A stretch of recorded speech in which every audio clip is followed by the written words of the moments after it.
And now we have quite a different form of improvisation. I'm delighted to present to you a conversation between the great US trombonist George Lewis and music sociologist Tia Denora.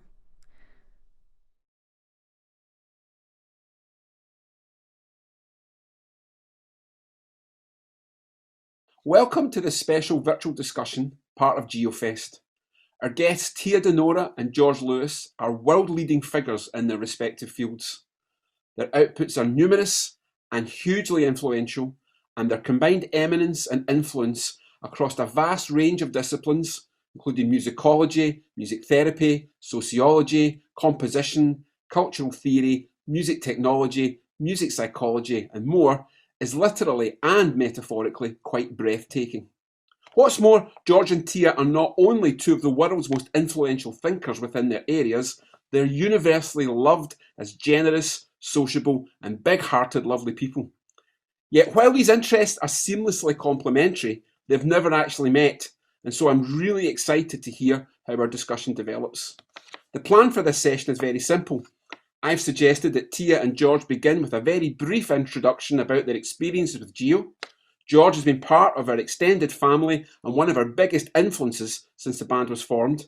And Tia is perhaps the newest member of our group, joining our Zoom sessions on Tuesday evenings and also joining a research project looking at our experiences of online improvising during the pandemic. Then I imagine the conversation will develop into much broader issues. There's so much to talk about.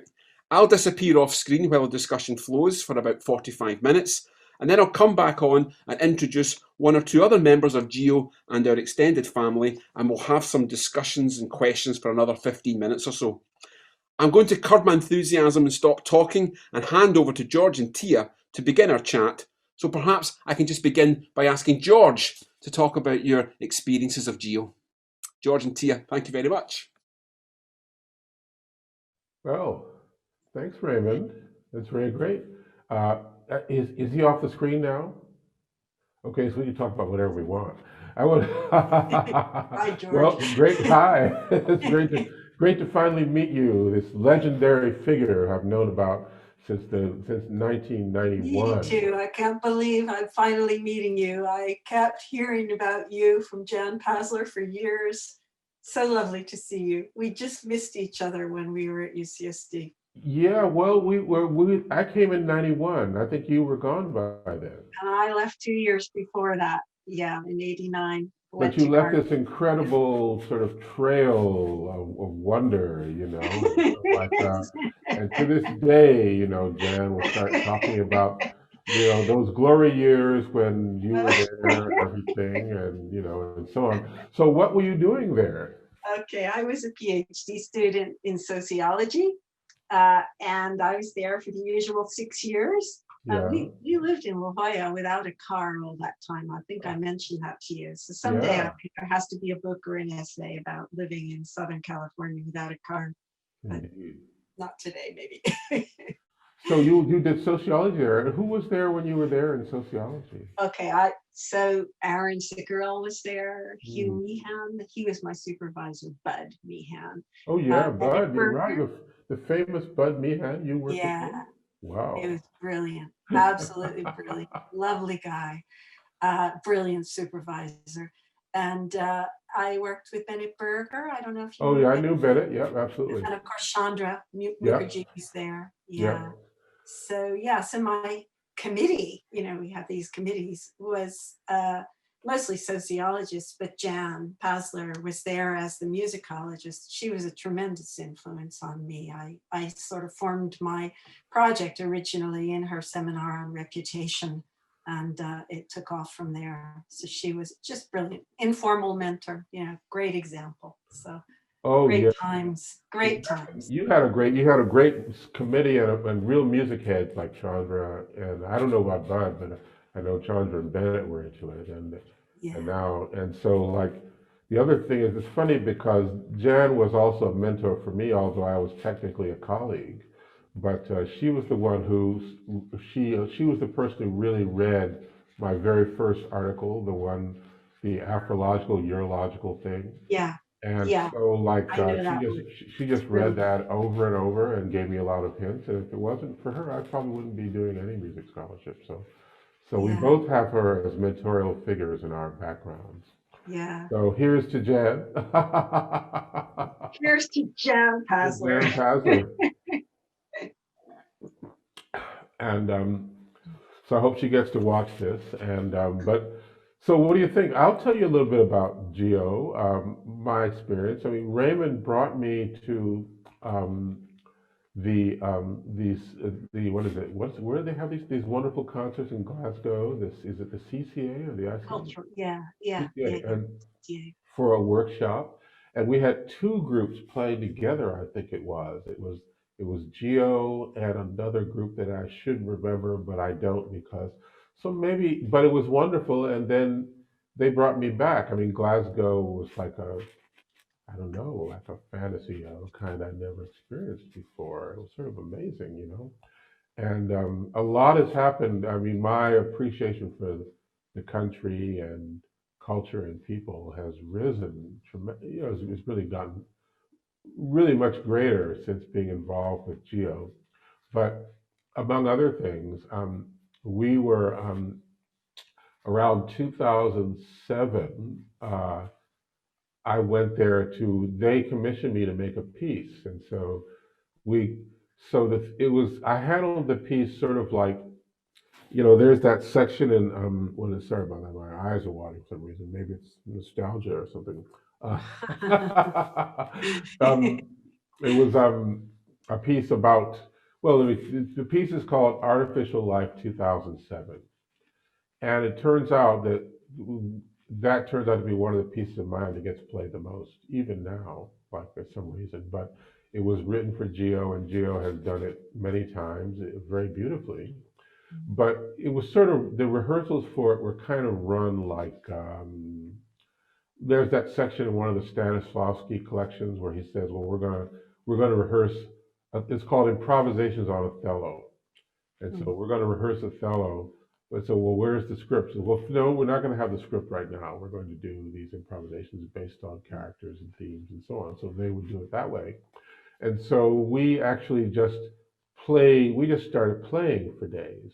And there were certain kind of precepts about how to play. And I think the band was experiencing a bit of turbulence at the time around purpose mm. and about around what was allowed and what wasn't, because, you know, European improvised music, there's this long history of certain kinds of negative aesthetics, especially around like beat making and Yeah, there, all that's kind of disappeared now. But back then, it was a kind of a big deal.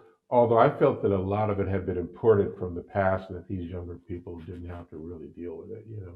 mm, But the older generation, I could see why they would want to do it because the older generation, they were trying to establish a space of their own apart from this sort of yeah, African American thing, right? mm, So, and they did that. So, but sometimes the negative aesthetic is required to make that happen, you know. yeah, But mm, then a generation on, you don't need it. So you started with mm, it. That's you already established that, so you could go on and do yeah, something yeah, else. yeah, So we just started playing, and after a while, after like 2 or 3 days, we had a epiphany, and everything clicked and came into place. It was like everyone agreed that this was fabulous, and we'd really done it. And then after that, we were able to keep doing it. It was like we learned whatever it was. We could make totally different stuff, but we could maintain the level of like attention and awareness, but also kind of like I don't want to call it self abnegation, but I want to call it something like being able to let other people do what they wanted to do and not feeling required to step in and yeah, having listening as a big part of what improvisation yeah, was. Although we were still thinking about this, and I think they might have even made a film about it. And they did record these sessions, and a recording came out. It was like pre Artificial Life 2007, and then the actual Artificial Life 2007 recording came out came out years later. mm, But it was amazing. We were able to do multiple versions of it. It always clicked, and so they continue to do it. The whole idea is they don't need me, and I mean I could talk more about that, but we could, that's. So I found it exciting that in a way this piece, maybe in a small way, I don't know if Raymond, was mentioning, maybe Raymond implied this, but I think it contributed to the cementing together of the group. Yeah. I think it did in some small way. Yeah. Yeah. So actually, a lot of what you've said is interesting to me, from within my role as a music sociologist, because I'm particularly interested in things around how music is like a resource for agency and for producing forms of togetherness. And some of the things you were just saying about the kind of the space that was created, and how in a sense how we make music has a lot to do with then how we learn how to interrelate and how to listen to each other and how to be, and how to leave space for that, between us, so that there's some openness for kind of becoming and doing that in concert. That's something that kind of as a basic issue has interested me really all through my career, which is getting on now for something like 30 years, I guess. It's funny how time flies when you're having fun. We're both much younger than, well, never mind. In here, I'm still We're about aging 12. well. We're Yeah. aging well. Don't worry about Yeah. it. Yeah, I'm not worried about it. I'm not actually quite enjoying it, really. And so, one of the things that I've always been interested in is, what does making music, engaging with music, help people to do? And that's taken me through a lot of things, like an interest in music in everyday life, and how people use music to hold on and keep going and function and chill out and whatnot, in self-care. But for the last 15 or more years now, I've been working with music therapists, and in particular with Gary Ansdell, who's a community music therapist, kind of extraordinaire. And we've done work on things like community music projects in the context of mental health in and around a really big mental health hospital. And more recently, and this is where I kind of come into GEO, we've been doing a project that we call Care for Music, which is set in scenes of late life and end of life. So it's like neurodisability care home and hospices and that sort of thing. We're not interested in the kind of typical thing, which is how can we use music to provide care or to, address symptoms and whatnot, but instead we're interested in how and why people care for music, why they love it, what they do with it, and how they do that even in extremis, So within that, we look a lot at what you might call, I don't see why we need to call it this, but different aesthetics or strange sounds, new things, new music, I would like to say, things that you don't necessarily hear if you go to your average concert. And so how I got from there into GEO was I was finishing a book about hope, and I wrote to Raymond because I was writing about circular breathing. And because it's all about how do you seem to never need to take a breath, but what are the techniques behind that, and how can that be thought of as a metaphor for kind of being able to affect things that might seem impossible initially, little by little, lots of little breaths using techniques, etc. Anyway, we started writing back and forth, and then he sent me the first paper that he had written with Ross about GEO, and we started chatting. And the next thing I knew, he asked me would I like to take part in the research project. And what he actually said was, don't feel you need to say yes if it's something like, if your response is something like, I'd rather be on a ship for 3 days listening to you, Raymond, sing drunken songs than be involved in that. Well, I have been on a ship with Raymond for 3 days where, so I knew that was okay. So I thought, well, let's do this. This will be fun. And for me, research-wise, what's really interesting is having now 2 different projects where people are improvising in real time, in both cases due to COVID, through distanced mediated digital forms, Zoom, because we're providing the music therapy now through Zoom, and it's all happening that way.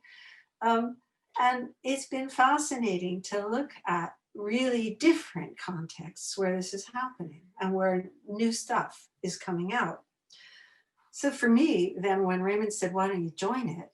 God, first of all, totally intimidated, because of the quality of the musicianship, but immediately discovered how people in GIO are hospitable musically, and welcoming and terribly supportive, and in very, very musically subtle ways and socially subtle ways. So for me, it was great because I came as a beginner and, pretty low skill. I'm trying to relearn playing the flute, which I hadn't played for 40 years.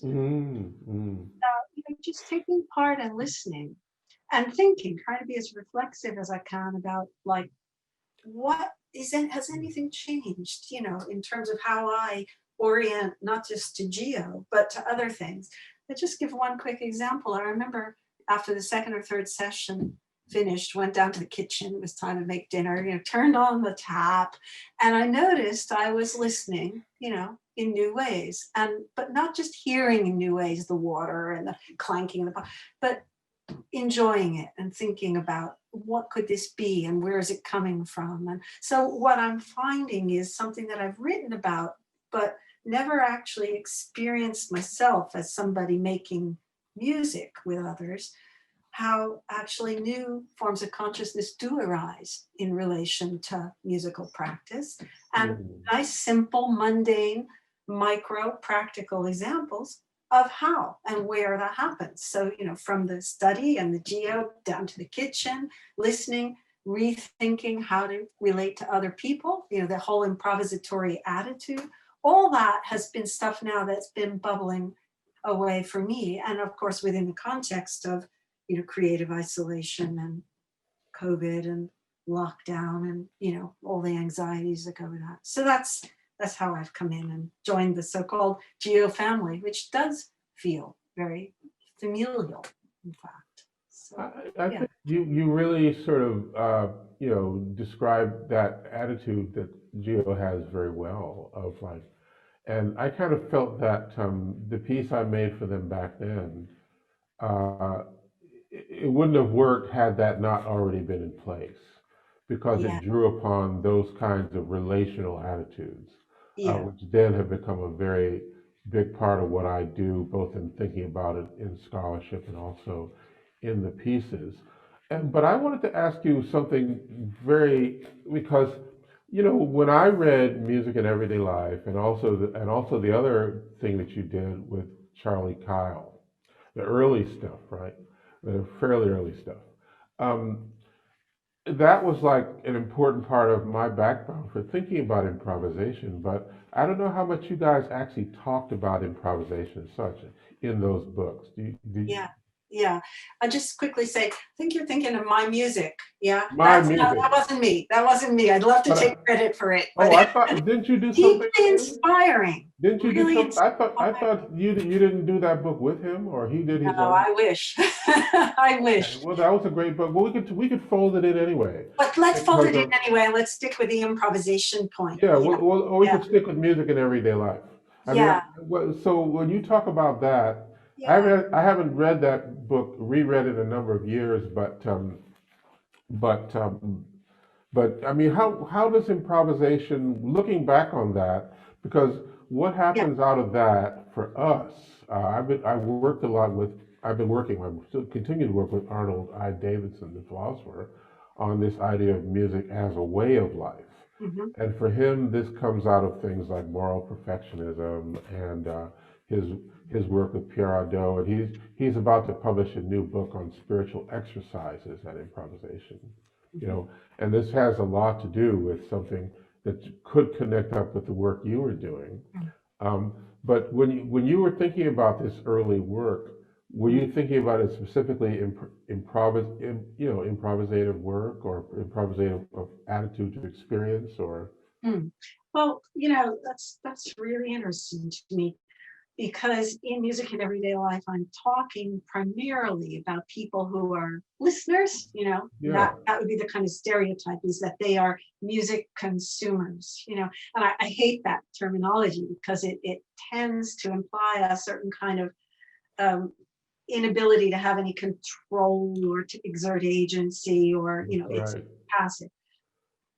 I didn't talk a lot in that work. We didn't explore improvisation as such, but I think maybe it's an interesting question. It didn't say this in the book, but implicitly there's something about what people are doing with music when I talk about it as when they appropriate music, when they Yeah. bring it to themselves or to their group, and they engage with it, because of course they're kind of like making it, rendering it specific, intimate. To You're talking about themselves and to feel and their sound. community. They create communities based on Yeah, it. and that's very much about being active, because it's about hearing and bringing certain things to it, which is part of how you're creating that object of music. So it's very much about an ontology of music as a kind of a flexible object, I think, inevitably. And I think in that there could have been, but there wasn't, a quite explicit theory of what improvise with recorded music. I sometimes talk to my students about, how if you got a recording, what are the relations of production in terms of how much control have you got over a recording? And we talk about, oh, you can turn the volume off or down, low, off, whatever. You can listen to it in a different setting, but also, you hear the same thing. You hear it so many different ways each time, or even within it. And how do you focus, and what are you listening for? One of the things in music in everyday life was that people tend to listen sometimes for what is meaningful to them. Some people wait for little moments of the music, sort of semiotic particles, or, relevant units of affect. So they may not be listening in the way that, philosophers, Adorno on the good listener, they're not doing that. And I'm very pleased that they're not doing that. So they are participating, very much so in the production of the piece. Well, I think that I would like to do this now that I'm thinking about it, reread that work in the light of, thinking about it specifically as an improvisative act, because one of the things about improvisation that I've been concerned about in the study of it is that once it gets so connected with music, like when you tell people, well, I'm working on improvisation, well, they might start telling you about when they played the saxophone as a kid, or Yeah, anything like that, with the yeah, drum, yeah, whatever. And you think, well, no, that's not really what I'm talking about. I'm talking about just improvisation as a way of being in the world. And yeah. so the next thing that comes up is, well, yeah, you don't really know what's happening, so in a vague way, maybe you're improvising, but the idea is that you're looking for non-artistic ways of thinking about that. And so what I like about the way you just talked about music and the way it works it out in that book is that people they're engaging with art, but they're not being artists. Yeah. So that means that there are non-artistic ways Mm, of improvising with music. mm, So I keep telling people that, well, we're looking for ways. The early way of my doing it was I'm looking for ways to talk about improvisation. When I talk about improvisation in everyday life, or when Arnold talks about it, we're not making people into artists.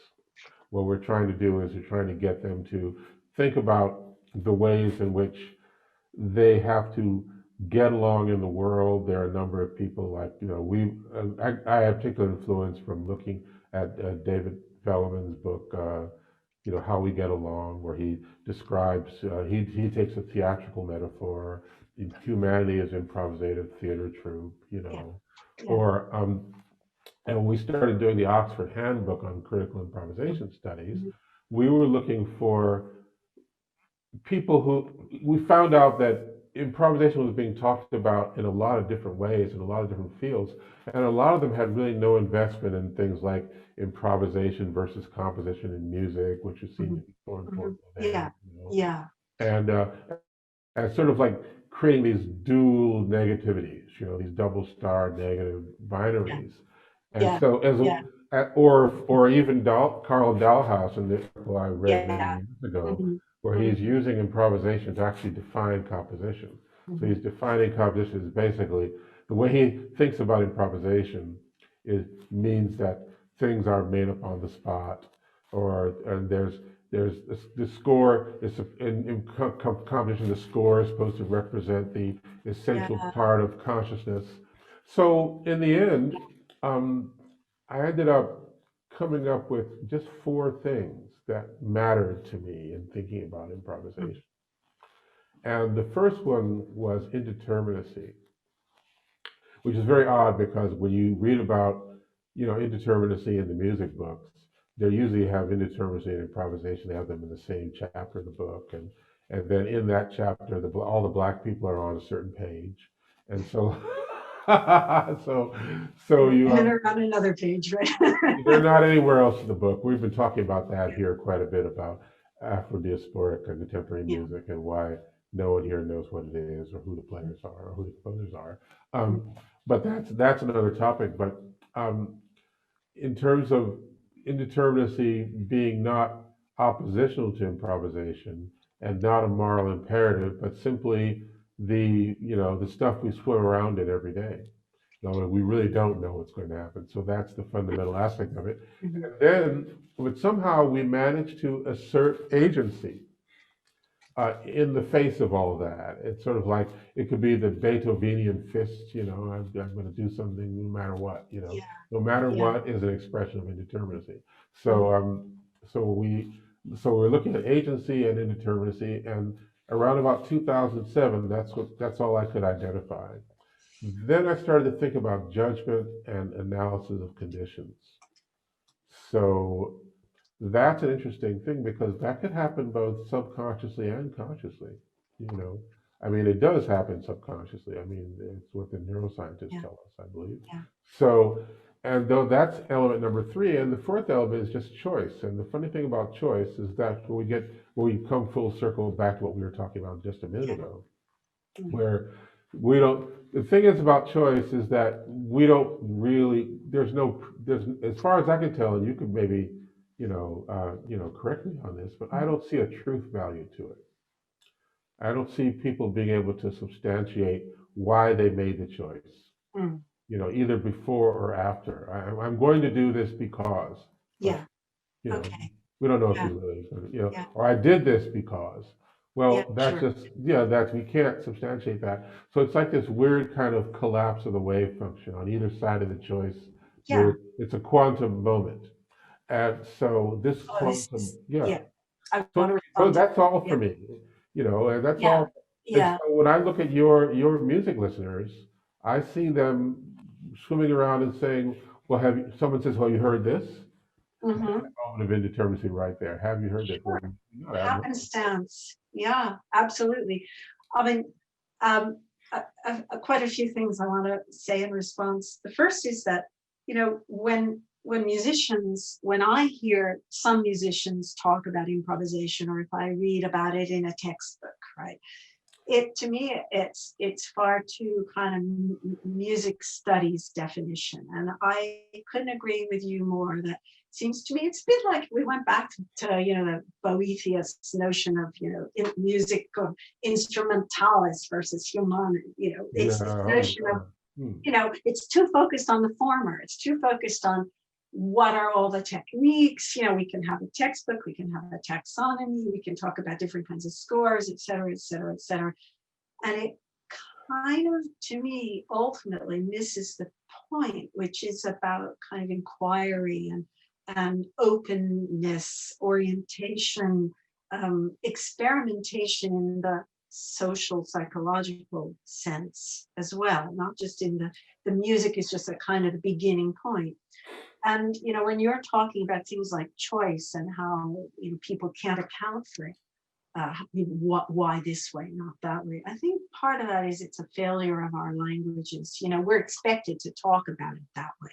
Yeah. And actually, if you just step back and you think instead of how things in real time and real space are happening, how they're emerging, you see, I mean, certainly in our work in the care homes, what we're seeing is it's beautiful to watch, because of course the notion of choice, you think, isn't relevant in situations of profound dementia, And what it does for us is that's a lens for us to see how actually it may not be any more relevant for us in our everyday lives, us people supposedly with mental capacity, right? But rather, it's a give and take. It's a bit of a push and a pull. I know you picked up on some work by my colleague here at Exeter, Andy Pickering, this notion of dance of agency, right? It's you're giving and taking. You're trying to figure out ways of working with, whether it's the material, the other person, doesn't matter. It's just you're trying to figure out a situation. And then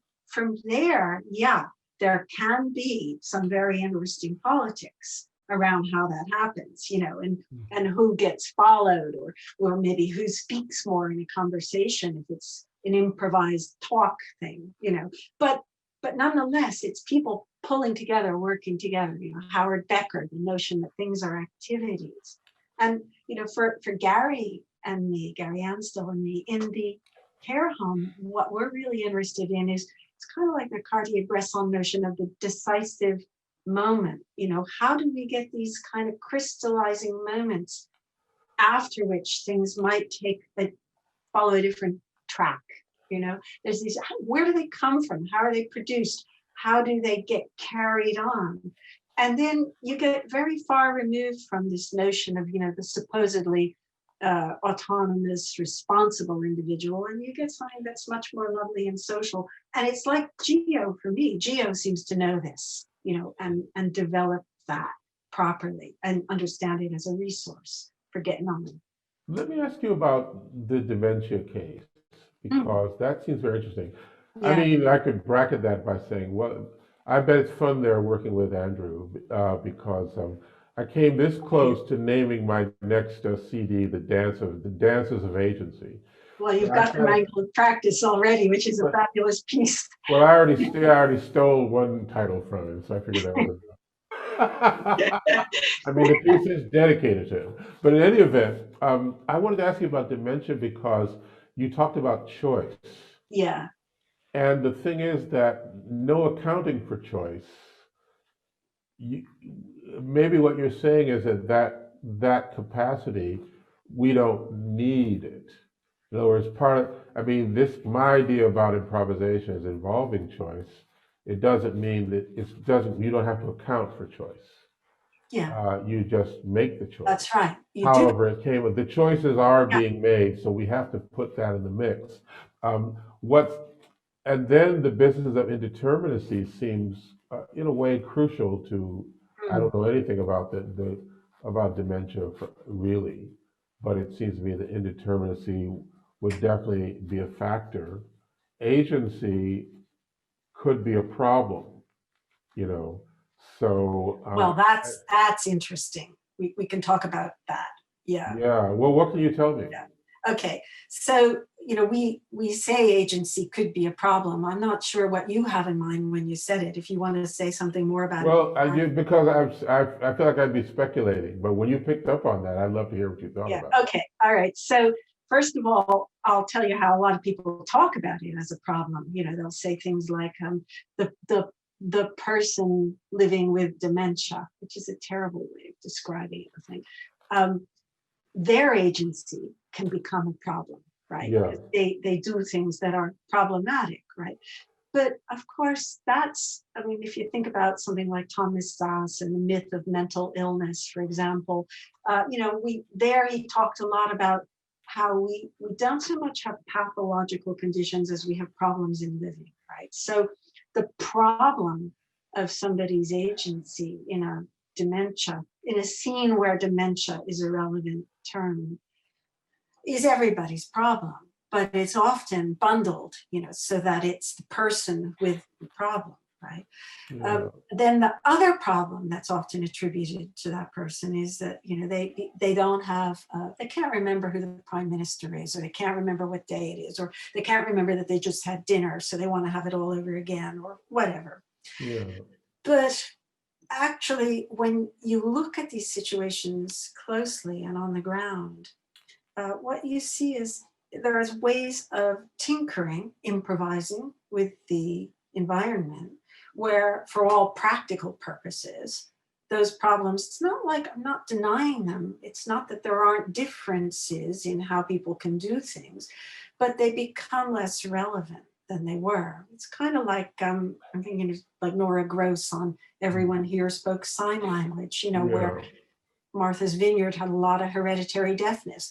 But it didn't matter because the way things were organized made that, for all practical purposes, no longer a disability, right? So in the musical situations in the care home, if you think about choice or agency and what people do, I agree with you. It just happens. It's not like people deliberate. I think I will now sing this an octave higher, or I will sing in a third harmony or something. But they do things, and things get drawn out of them. That's the dance of agency in relation to the doing of the music. So that how you then think about capability and capacity gets revised, and you hear staff talk about how they didn't realize, they didn't know this or that about that person. It draws them back into a place where they can be in relation again. And I'm talking about the positives here. There can also be many negative things and risk and harm linked to music, but it's drawing them back into the frame. And one of the things that we've discovered, we think about having to do the musical events on Zoom as providing us with a series of accidental experiments, because what we're seeing is that the residents of the care home suddenly are exhibiting things that we never saw before. We're surprised. They're helping each other to orient to the screen. They're pointing, with the walking stick, they're pointing to the screen, or they're conducting, along with the music to show someone else what, just fabulously cooperative and generous and hospitable stuff going on there to create mutual orientation. And the residents are doing that as much as the care staff. So, Wow, because it's pretty amazing. well, I would be interested in the improvisation as a way of life in people with these conditions. Yeah. Not necessarily with how they respond to music, but how they get along in the world. Yeah. And and it seems to me that when going back to those little four conditions, which I hate to make them like dogma or anything, but one of them you don't have is time. Yeah. Time's not included. So because I was very influenced by that work of one of the people we published, Paul Richards, who works on rice farming of women in Africa and Sierra Leone. And he considers these to be improvisations that take place not in the moment, but over a series of moments amounting to many months, where you're continually coping with the indeterminacy of weather, the indeterminacy of the gods, the indeterminacy of the ancestors, or what they're going to do. All these influences you know nothing about, but you still have to deal with them. You still have to make choices. You still have some sense of agency. And the agency might be like Andy's kind of agency, or it might be a Latourian kind of agency. That's another way of thinking about it. You can have these two coming together so that the objects of the environment also have agency. So all of those things, and then trying to suss out judgments and analyses. Like people, like you said, well, they don't know whether they had dinner or not, so they're not.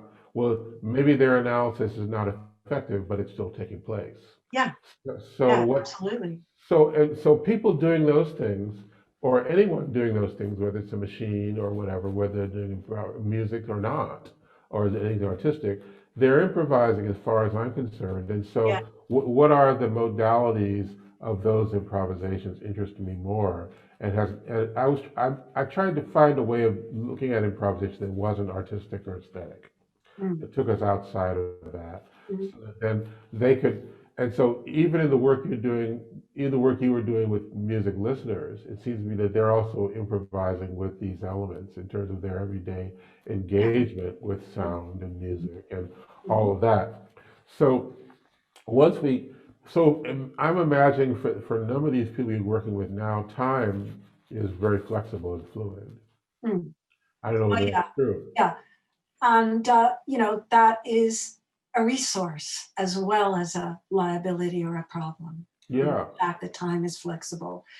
You were speaking about also, I wanted to say you were speaking about judgment before. And, one of the things I've been very interested in ever since I did the work on Beethoven all those years ago is, how uh, when people make accounts about what they think is good or, desired in music, Yeah. they're often quite asymmetrical. I remember we had a seminar some years ago where we had music therapists come in here, and he played some recordings of clients in a mental health situation Yeah. singing. And one of them was a guy with a really deep, kind of gravelly, sort of hoarse almost voice, a lot of grain of the voice in the voice, in other words. Yeah. Yeah. Okay. And afterwards, somebody in the group said, well, all of this is music therapy, but it isn't of great musical value, right? And I got very angry, as you can imagine, right? What? Because it was just imposing an aesthetic on this, right? The next day, I was talking to one of my other colleagues who had a really good sense of humor. And I said, I got very angry at this, but I felt like I shouldn't say anything in the seminar because the person who spoke was, I think he was a visitor from another department, and we wanted to make him feel Uh-huh. welcome. My colleague said, well, I had only 2 words I wanted to say in response to that. And I thought, they were going to be 2 very rude words, the second one being the word off. Yeah, right. Okay? And I said, is that what you meant? And he said, no, my 2 words were Tom waits, because he was reminded of that kind of voice. Yeah, So, yeah. where do we put the frame of appreciation? To me, is a really good question, right?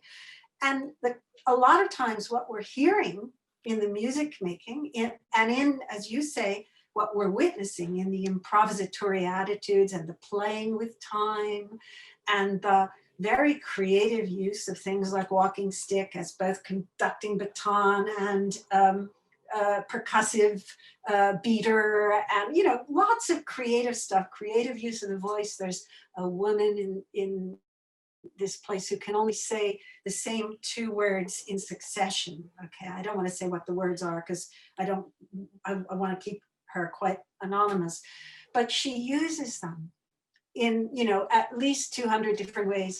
I don't know if you know the work of Charles Goodwin, but he's done some gorgeous studies of how a guy who's had brain trauma can only communicate yes or no through blinking, Yeah. and yet a whole beautiful network is built around that, so that it changes the communicative structures and practices. So for me, what's really kind of fascinating, both in the geo and in the care home situation, is what emerges that's new, and we can think about how we might be able to do something to relate through that, and where it might take us, and what it might do for us, in terms of our capacity, our own enhanced capacities, to kind of stretch that envelope of what all we might be able to work with.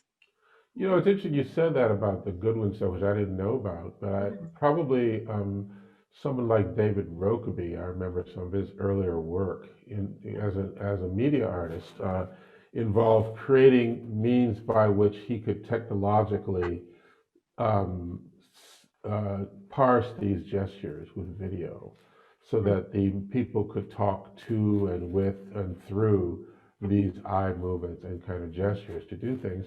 And but once again, those are improvisative strategies in the end. You have to develop ways to to speak, ways to relate, ways to communicate. And, you know, the funny thing about dealing with the arts is that you can learn a lot about the improvisation from the arts. And so music is going to be one of those things that ends up being sort of a crucial part of any kind of critical improvisation study or whatever you've got going. But the issue for me came when there was this sense that the musicians wanted to colonize the study of improvisation, and that they wanted to be the preeminent arbiters of what constituted that. And so that was where I felt I could say, well, I could be like an apostate and say, no, you can't. You know?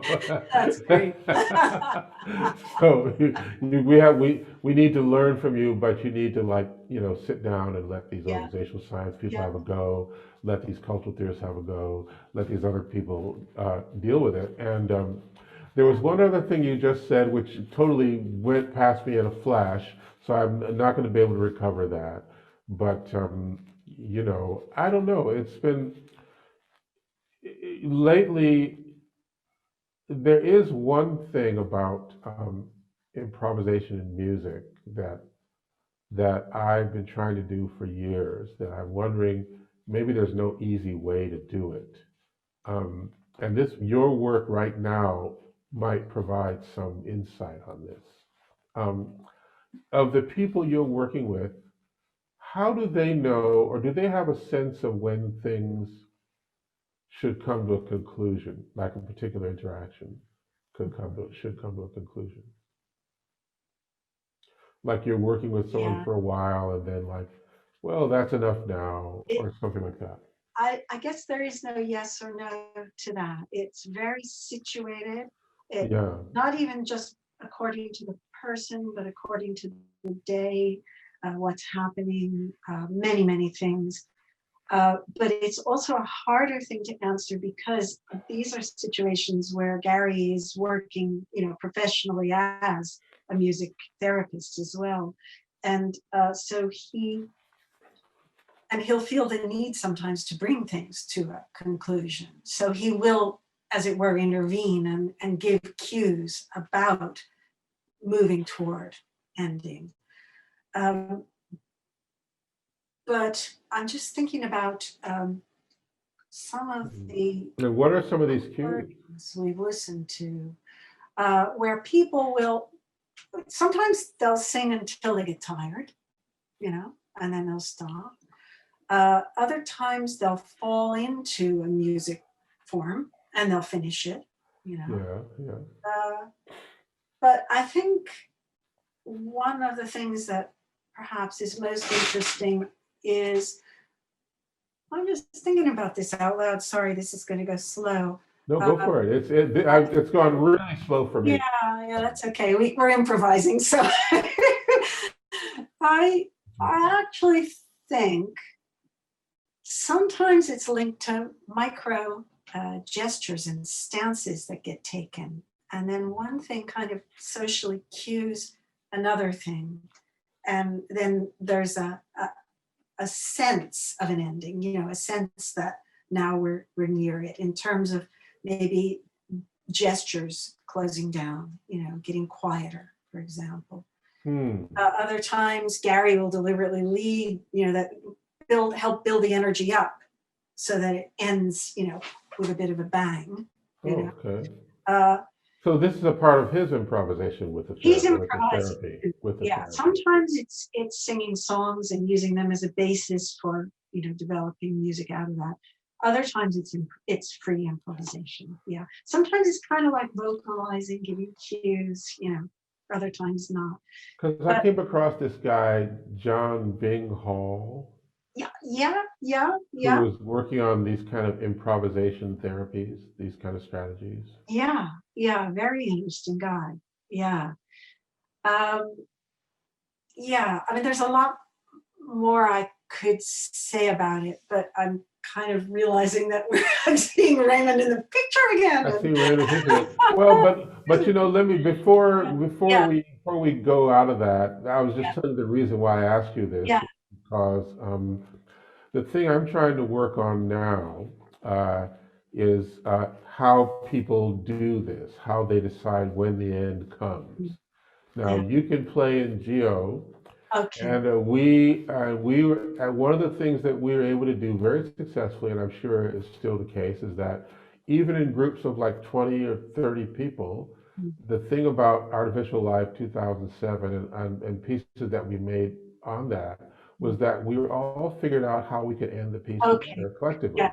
Yeah. And so the thing is, I've been making computer programs that can play in these spaces since the 1980, but I still can't get them to know for themselves when it's time to stop. Okay. Well, this is a kind of a topic that will provide a seamless transition for us. Thank you. But I mean, just quickly, two things. One is that I think, as I'm thinking about it now, there's something about the energy we all feel it. And people with dementia, I'm pretty certain I see signs that they're responding to this too. There's a sense of sensing that there's something that's going to change or stop. Yeah. And then a mutual in real time, split second kind of orientation to that. You kind of get a sense of, looking around, this kind of mutual cueing in, but in very micro ways. We've been looking at really little micro forms of musical participation. The second thing is, I also think there's something about how we talk about the form after the fact, so that Okay. this kind of future perfect notion of it's ended, and then we talk about how that happened. We have a sense of, in Geo, the other night, Maggie was saying, remember in one of the small groups, Maggie Nichols was improvising near the end of the group session saying, I hate to say goodbye, but that was a cue. That was a cue that we were going to end, just like this is probably a cue. Well, Maggie has this incredible ability, which I've noticed over many years, and not just about endings, of channeling the collective id of the moment and being able to express it in words. Yeah. And then that becomes a part of the improvisation. It's sort of amazing. I don't know how she does it. She's unique in that, as far as I can see in the world. So. And unique also because I know we've been talking about this in our research group, and Maria brought it up the first time up, and it's part of that whole feminist improvising attitude and this kind of social form of improvising, which you've been raising in one way or another throughout. Yeah. And so I just want to say the last thing you were talking about, people who improvise who aren't artists. But it's kind of like we're all, it is the artistic, it's the craft skill that people are bringing to this. And in a sense, it's just not artist with a capital A, but, what looking at this stuff can do, I think, is show us how the artist is also not an artist, but is part of the flux. And that's something I like very much. But now you've reminded me of what went over my head. Sorry, Raymond. I'm here with an expert, so this must come out. You talked about creativity, and of course that involves you as well, Raymond. You talk about creativity, and this reminds me of when I met Andrew Pickering, actually was at a conference at Oxford that Georgina Bourne put together, and we were talking about creativity, and creativity was always talked about in terms of these special characteristics of novelty and uniqueness and so on, and things that had never been achieved before. And that always seemed very local to me. You can like 20 people invent television in different parts of the world, And so the idea is that creativity is not only local, but it seems to me that's something that creativity is not as special as all that. It's a needed part of our lives, and so people. Absolutely. And so the idea of having people who are especially creative or have special abilities, I just found myself being opposed to that. I just found that maybe there's some people that do cool things, but it doesn't mean they're more creative than the next person, because every creativity seems to be a needed not skill but capacity for a living, and that everybody is doing it. It in some should way be, or another. it should be seen as a human right, as far as I'm concerned. Yeah, yeah, that's how I look at it. Mm. Birthright. There we go. Yeah, there we go. I feel like an elephant barging through your fabulous conversation. I'm so sorry to interrupt. It's just so many important points. I'm bouncing up and down in my seat wanting to join in. But yeah, what we're going to try and do now is invite some other Geo players and parts of our extended family to join the discussion. And yeah, we'll have a continue with a broader discussion. But thank you very much for that yeah, covering those topics and beautiful way in which you dealt with the issues. But can I just invite yeah, some more? Yeah, there's Una McGlone and Corey Mwamba and Jessica Argo and Maria Donoghue. So yeah, each of them not only players in Geo, but also researchers and writers and thinkers around improvisation. So yeah, it's great to have us all have us all on the screen. And I apologise for my kind of clunky gear change here, but in the spirit of trying to sort of open things up a little bit and have a broader discussion, I'm just going to sort of kick off and I don't maybe invite Corey to. I don't know if you have a question, Corey, or an observation. Well, I mean, I really enjoyed listening to both of you talk about a whole range of things, and I just found it really fascinating. So thank you very much for that. And I was actually thinking, as part of my research, I kind of postulate that improvising is this kind of social notion of either choosing and paying attention. And there was something in that last bit where you were talking about the agents of how people choose to end, and how people pay attention to what's happened to their environment around them.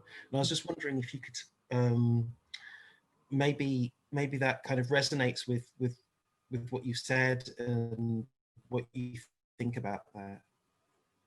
Oh, okay. I mean, I could go ahead and, it's a funny thing about awareness, which is sort of almost an ideology among improvisers, that somehow you have to have this awareness, and the assumption is this awareness is omniscience, which is ridiculous. Yeah, you can't do it, so you have to choose where you're going to pay attention. And while you're there, the people behind you are doing something else. So you have to deal with the consequences of the choices you make regarding the attention.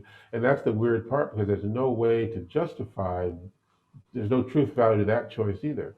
And so this is a sort of a problem, I think, for me, because with what I'm trying to do with these four conditions, because the in particular is also improvised.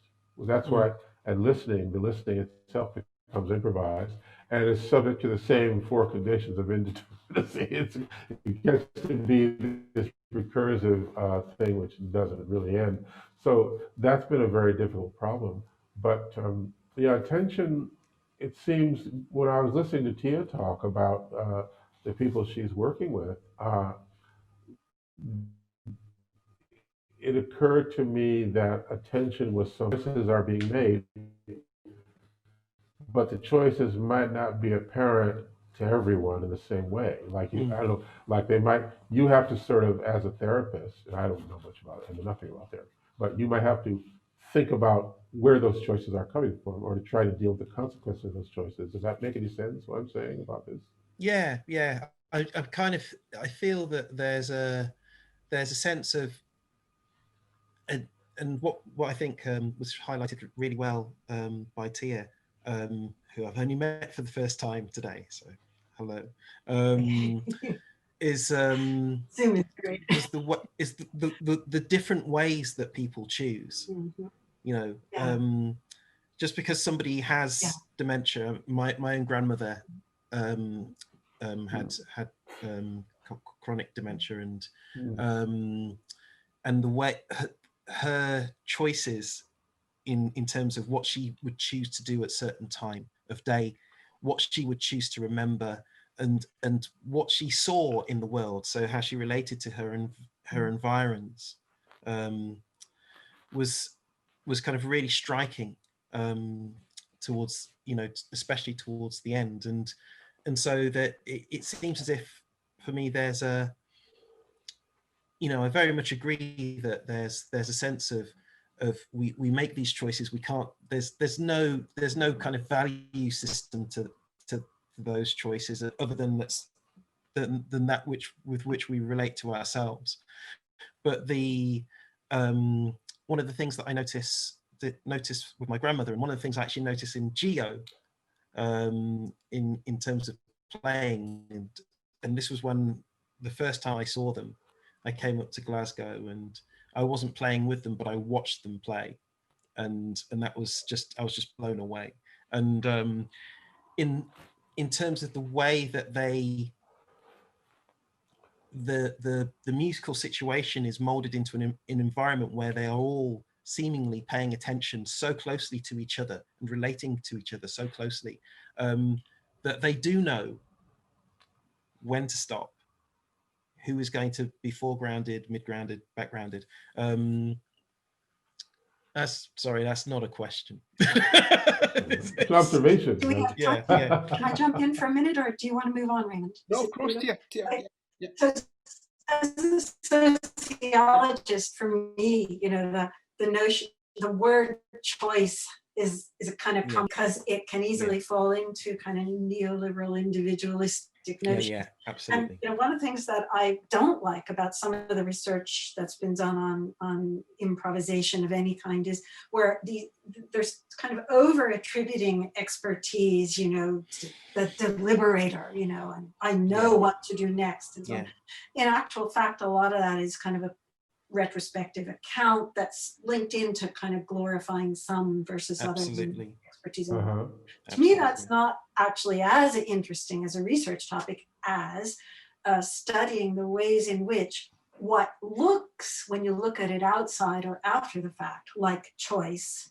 is in fact a whole cluster or concatenation of micro forms of action, sometimes really micro, like maybe even just a raised eyebrow.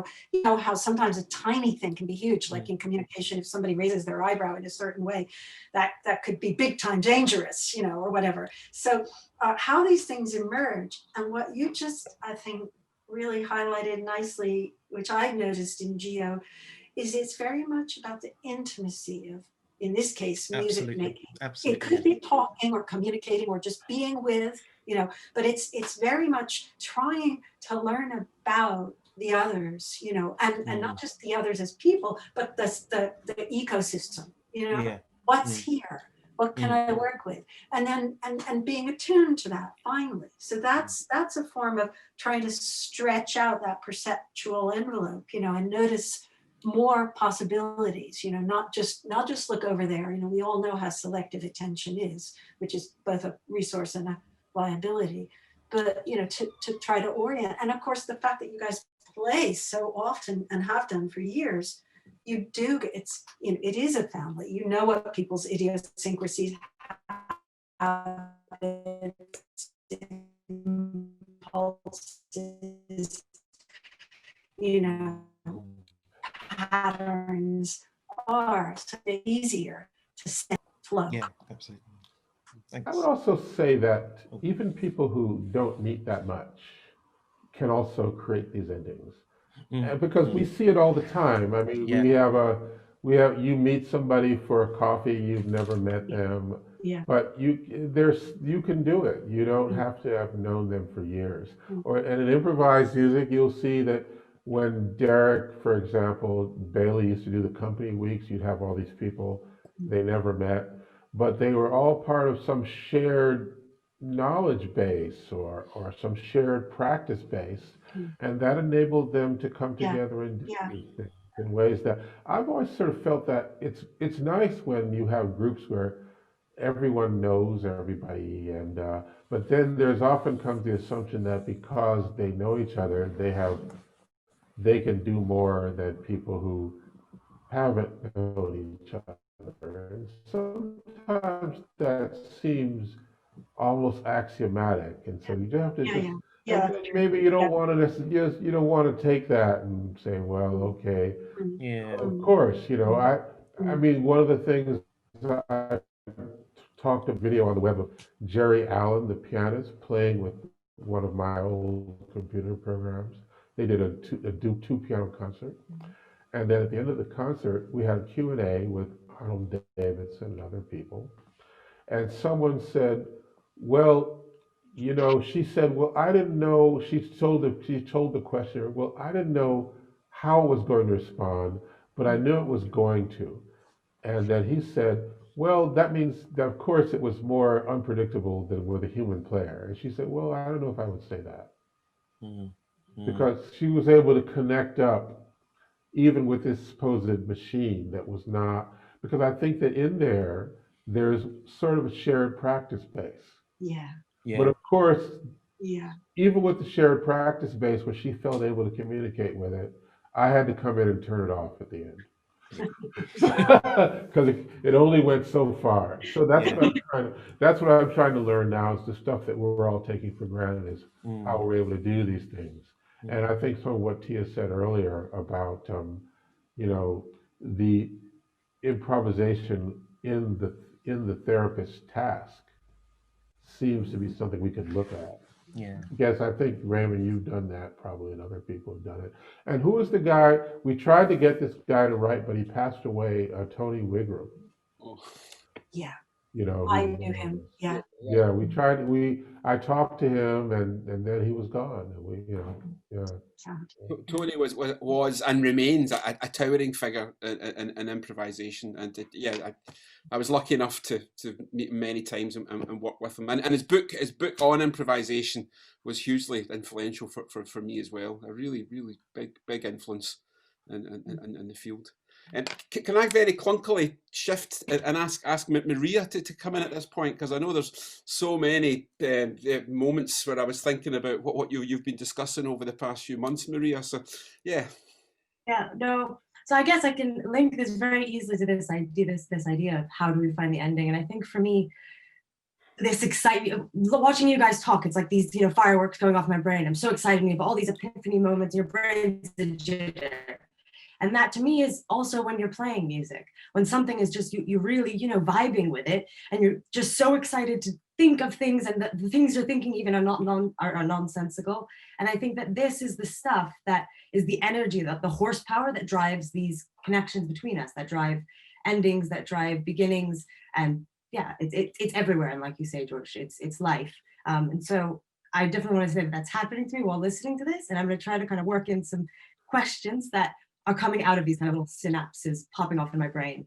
And something I'm particularly interested in, especially through this kind of digital experience, I've had this epiphany where I realized that we can see this really clearly because we're watching ourselves all adapt socially, and therefore watching all of us have these epiphanic moments, but very quickly and on screen together. And so socially, I was thinking I'd love to do an analysis just of your talk and what Tia said, how the way that you're speaking to each other is in an improvisation, and just the beautiful arc that conversation just had. And I think that is a free improvisation analysis, and that's maybe a bit crazy.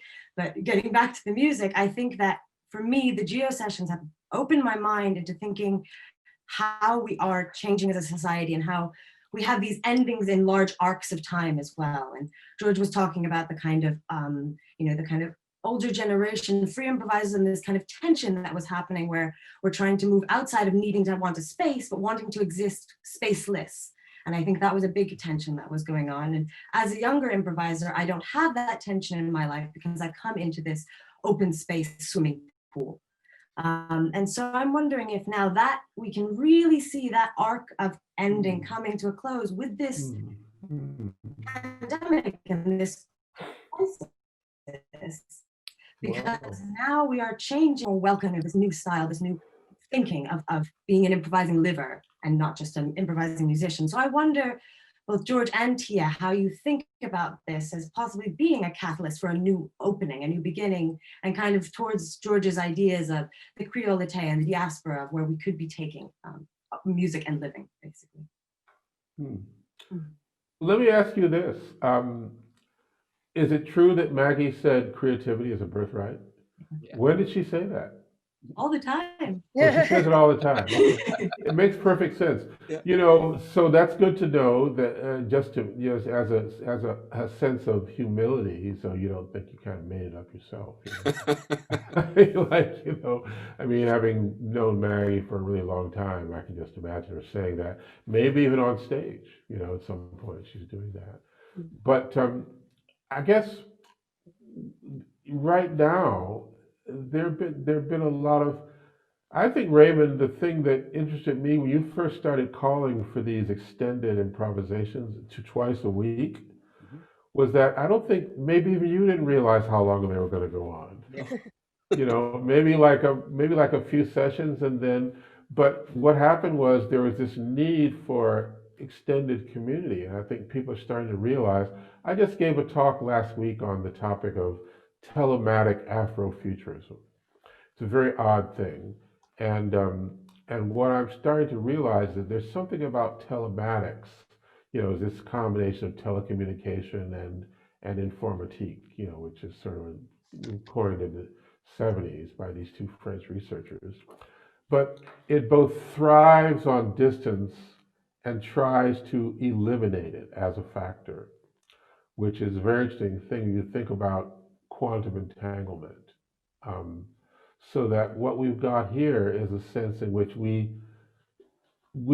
I don't know when I see 30 or 40 people on the screen in a extended geo improvisation or a virtual geo improvisation, which doesn't feel virtual. It feels like just an improvisation in the medium of the technology. I don't know who's coming from where, and I don't really care. But at the same time, it's always interesting to hear that John Russell is wherever he is, and Steve Barrett's wherever he is, and you're wherever you are, and everybody's where they are. And the sense that people are making these distances not matter anymore, or that they also do matter, and that there's this two different desires that are sort of existing in the same space, but they're not competing and they're not clashing, they're complementing. And that becomes very exciting for me in terms of how that's what we'll probably need to do. Because, you know, I see the pandemic right now, it looks like it's coming to a new stage. Maybe for some people, it's made us more aware of a kind of common humanity, like anybody can get the thing, you know. Crazy people in my country who don't, you know, they say now that so many people have heard that it's a hoax, that they say, well, I can't possibly have it because it's a hoax. So what do I have, doctor? Tell me the truth, you know, and that's very sad.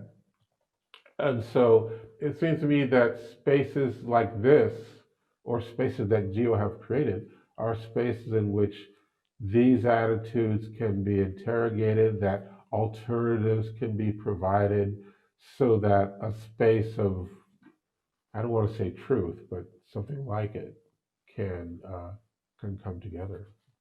You know, I mean, I'm very hopeful personally about these kinds of things, and I'm seeing lots of people do them. I'll just say very quickly that one of the things that for a long time is the question of, you know, the pseudo distinction between the virtual and the real, you know.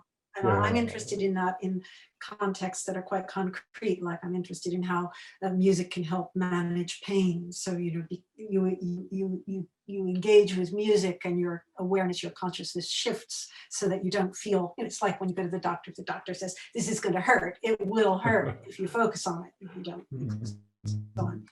But I think what interests me as a sociologist of the everyday and the mundane is how we move through all kinds of culturally furnished spaces all the time. And this Zoom room is one of them. And then we go to another room, you know, like we'll all probably go to another room when we finish, and then maybe to another room, you know, and then maybe back to this room, and so on and so forth.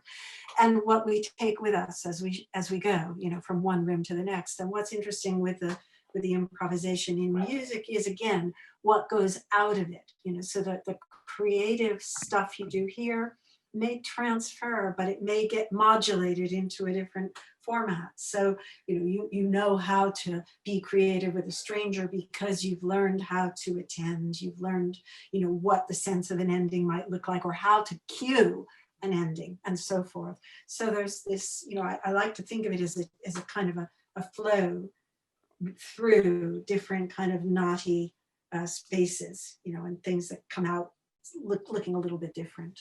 Mm.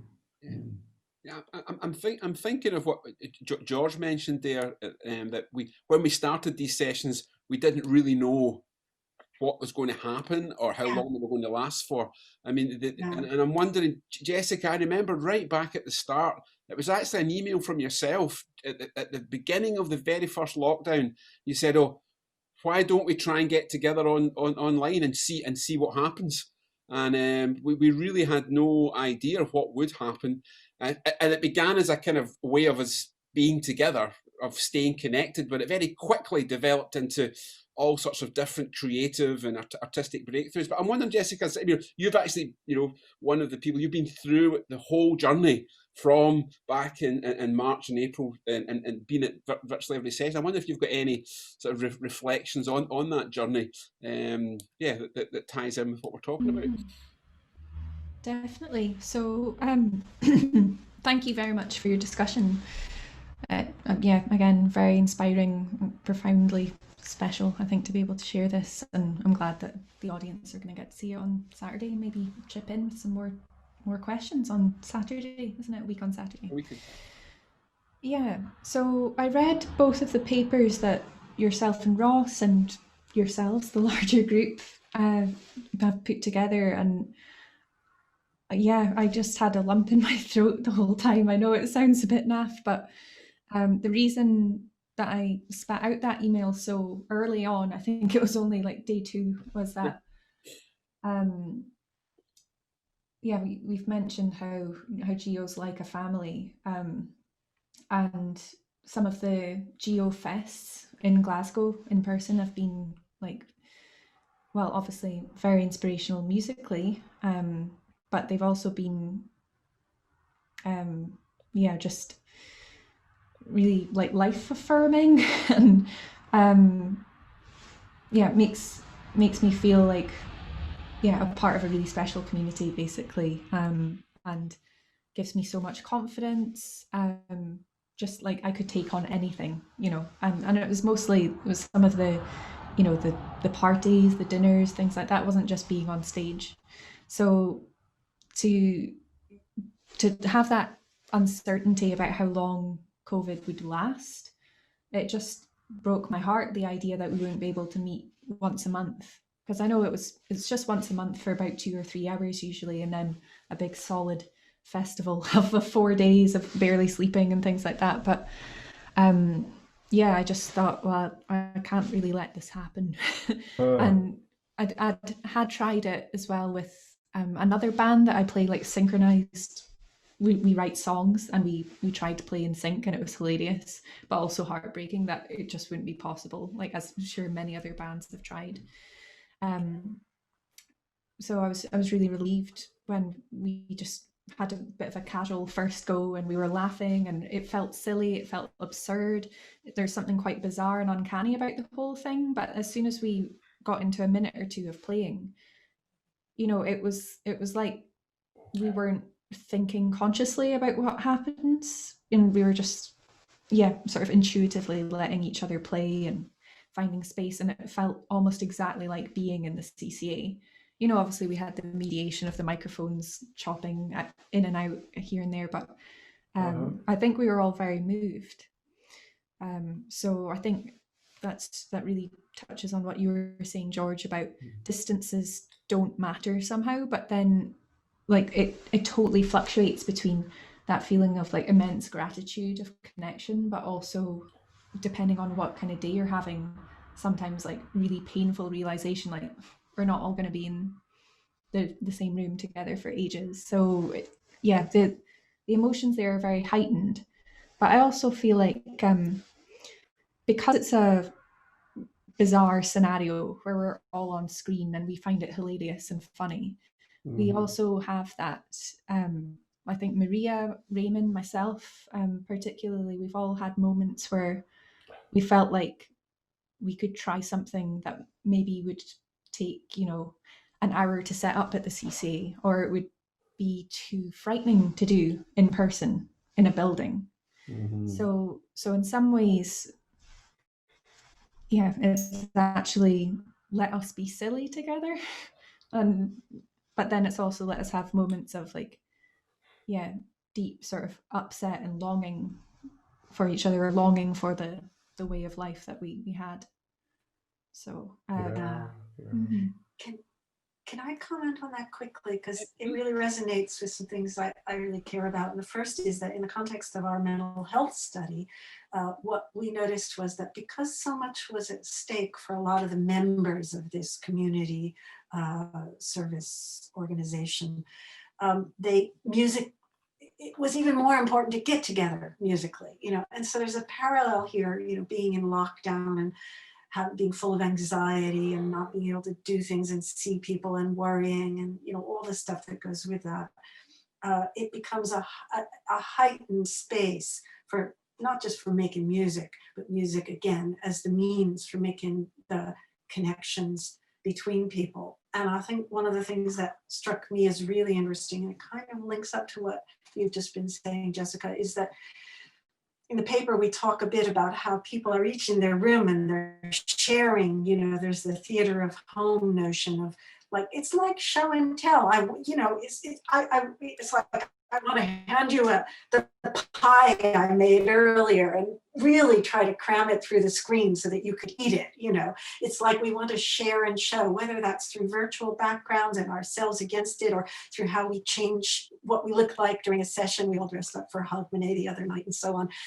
There's this opportunity. It's a resource that the Zoom affords for kind of co-furnishing a new kind of ecosystem or ecological space for being and showing and sharing different new communicative modalities. So I almost wonder whether, it's like the accidental experiment. It helps to highlight, by kind of contrast structure, some of the things that you might be doing otherwise in the room, but also change them, and create new affordances and new resources and show new sides of yourselves and ourselves. And, I think that's really heartwarming, actually, and it's part of what you could talk about as creative isolation and the way of promoting well-being. Evan Rood speaks about musicking as a cultural immunogen. It's something that prevents you from getting physically ill, not just mental well-being, but actually keeping your immune system strong. And a former PhD student of mine, Trevor Hagen, talks about the same thing: communities of resistance, staying strong. And it seems to me that's part of what Geo has been about. Not the only story, but it's one story. I think what you were saying about the theatre of the home is quite special because for me, like Corey as well, I've got my nana who's got dementia. We've been doing FaceTimes or screen shares and things like that, and she used to sing on stage for INSA during the war and like in theatres. So every now and then before she got dementia, we would ask her to sing and she would just be able to recite songs from memory. And with the Vera Lynn revival and the V-Day celebration, whenever we were like, did you enjoy V-Day? Vera Lynn was on TV, she just burst into song over FaceTime. And even more recently, kind of unprompted, I think she just prefers to vocalize and improvise. This is really interesting. It's not necessarily the songs from the war that she remembers, but she's creating new vocalizations. And it can feel a little odd at first because we were talking back and forth and suddenly she's singing, but we've just learned to like sit back and listen, like, this is great.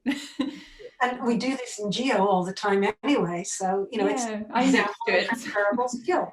Yeah. So, and if it makes her feel comfortable about an alien situation of haven't seen her in person for 9 months or more, and then I'm all for it. Might bring my cello out next time we speak. So, yeah. But thank you very much.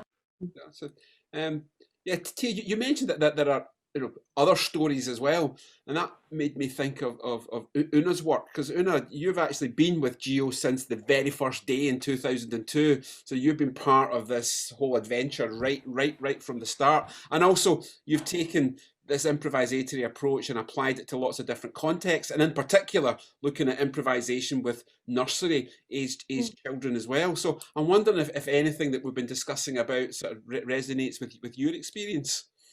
Yeah, I have pages of notes and a huge amount of questions. So just a couple of things. There's one thing I have to get out, and we're talking about different views of creativity and the notion of the kind of almost like colonializing aesthetic approach to creativity. And in my PhD, I talk about Teresa Amabile's definition of creativity, which is something that anyone can create, which is new to themselves and of value to themselves or a larger group or society. And then we're not like splitting things up into like small c creativity and big C creativity and all that sort of stuff. You know, it's a bit more of a kind of flexible notion of creativity.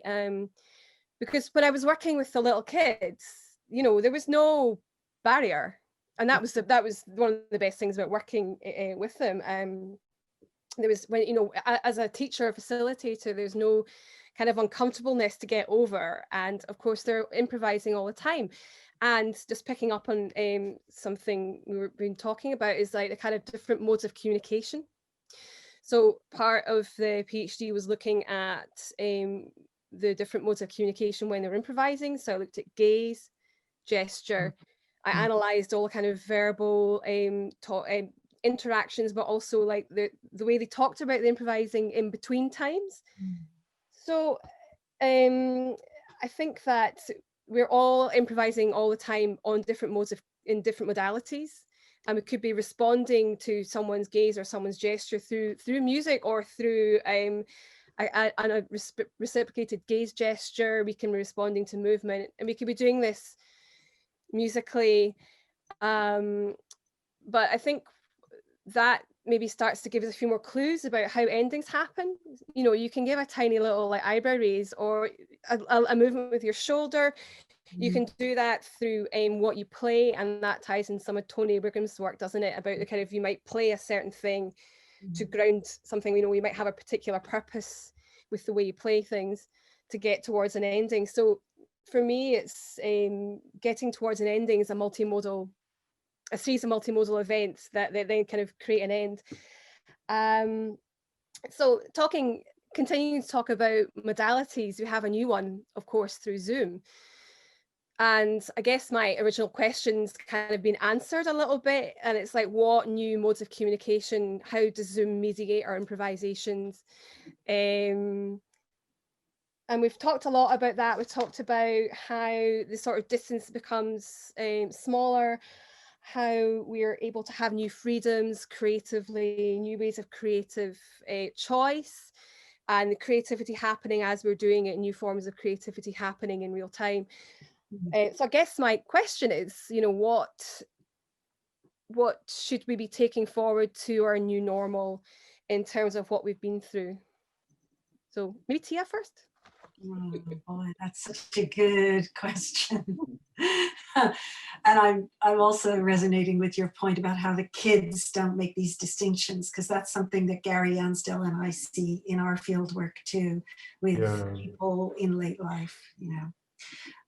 So what should we be taking forward? Well, from GIO in particular, there's a lot of things to take forward, you know, in general, about let's not forget what we were missing, and you know, the joy that we were expecting to feel, and you know, the things that we discovered we really value, as well as the things we've discovered we don't really value and don't really need, which has been quite liberating for me. I don't need to go shopping, you know. But from the point of view of what's happening on GIO, one of the key things I've been seeing is like a much more explicit focus on the kind of visual features of communication, gestures, stances, props, facial expressions, things that are, we don't like to say extra musical, that's a stupid term, but para musical, the things that go along with the company are part of the music, but don't involve, say, playing an instrument, hitting a key at any rate, or, blowing a horn. But I also think there's been what Zoom affords so nicely with all of its boxes, when you're looking at 20 boxes or 24 boxes on the screen and all these individuals, is, you can tune in to someone for a bit, and notice and see, appreciate, I think is the word I mean, what they've decided to bring and furnish the situation with. And because it's on the screen and the screen is flat and they're not moving, and a lot of the people in Geo, myself included now, sit in more or less the same position every single time in the same room, you can start to tune into that person, and it kind of hones your visual appreciation of them, because we think we see, like in the field work, a similar thing. When we were there in the room, frankly, there was just too much to notice. On Zoom, it's a little bit more compressed. It's still, that's probably a false distinction, because there's still far too much to notice, but it's you can do it a screen at a time. That's a choice as well, isn't it? That's another way of making a choice. Or your eye might just be drawn, or your eye more than ear, because initially your ear, you might not know which screen unless you catch the yellow square, which you don't always do. But your eye often gets drawn. And we know from studies of things like eye tracking with screens that we're only looking at a portion of the screen at any one time. But then when we do, I could tune in and look behind you at your record collection and so on. And that's nice, we're appreciating people. Yes, I just have a very brief response to the term new normal. Yeah. I think that there is going to be a new normal in this telematically enhanced environment, but it's going to be one in which we are looking at this not as a substitute for what we normally do, but as a new part of what we do. And so improvisation, the same factors are going to be active in whatever medium. And at a certain point, we're going to have blendings of these mediums, and we're already having it, so that there are people who are physically present and people who are, quote, virtually present. And there's going to be a foreshortening of that distance too. Depending upon where you are, everyone's going to have a different experience of that. So for me, that is the new normal of that we're experiencing now. And it's not just in music, it's in therapies, it's in virtual visits to the doctor, it's in all kinds of things. It's in my son's weekly piano lessons with New York City, things of that sort. So that was my small answer to that. Oh, that's great. That's great. Look, I have to negotiate and find an ending. We've been talking about endings, and it's my responsibility to bring this discussion to a close. And it's clear that there's so many issues that are coming up, and so many important points, fascinating points. We could keep going, but I really want to thank very sincerely George and Tia for their time and expertise today, and the fascinating, wonderful discussion that we've had around these issues. And also thank you to Una, and Jessica, and Maria, and Corey as well for joining us and your contributions as well. It's such an important journey that we're on, and so many issues are coming up. So yeah. Thank you very much, and I'll just close. I'll just close there. So yeah, thank you. Okay. Thanks to all. See everybody soon, and happy Geo to all. Thank you.